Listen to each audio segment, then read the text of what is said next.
এই বৃদ্ধ চাচা ব্ল্যাক হোল স্টিকারের আবিষ্কার করেছিল, যেটাকে কোনো জায়গায় লাগালে ভেতরের মালামালগুলোকে বের করা যেত।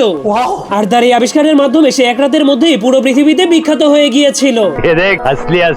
এরপর থেকে তার সেই আবিষ্কার ব্যবহার করে স্বামী তার স্ত্রীর ভয়ে দেয়ালের ভেতরে ঢুকে পালিয়ে যেত, আর কুকুরেরা সেই ব্ল্যাক হোল ব্যবহার করে মাটির নিচে তাদের হাড্ডি লুকিয়ে রাখতো। কিন্তু তখনই সেই খবরটা পৃথিবীর সব থেকে বিখ্যাত চোর কেলেপচার কাছে পৌঁছে যায়। এই জন্য সে রাতের অন্ধকারে সেই বৃদ্ধ চাচার ঘরে ঢুকে তার আবিষ্কার করা সবগুলো ব্ল্যাক হোলের স্টিকার চুরি করে নেয়। আচ্ছা, এরপর সে সোজা ব্যাংকে গিয়ে ব্যাংকের দেয়ালে একটা স্টিকার লাগিয়ে ব্যাংকের মধ্যে ঢুকে সেই ব্যাংকের সবগুলো টাকা চুরি করে নেয়, যার কারণে পুলিশেরা তাকে ধরার জন্য তার পিছু করতে শুরু করে দেয়। কিন্তু তখনই কেলেপচা বুদ্ধি খাটিয়ে একটা ব্ল্যাক হোলের স্টিকার রাস্তার উপরে লাগিয়ে দেয়।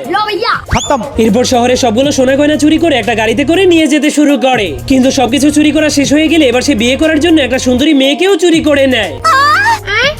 কিন্তু তখনই সেখানে পুলিশেরা চলে আসে। এই জন্য সে সেখান থেকে পালানোর জন্য একটা পাহাড়ের উপরে ব্ল্যাক হোল লাগিয়ে দেয়। কিন্তু তখনই সেখান থেকে ট্রেন চলে আসে। এরপর সে দেখতে পায় সারা দেশের পুলিশ তাকে ধরার জন্য চারপাশ থেকে ঘিরে ফেলেছে।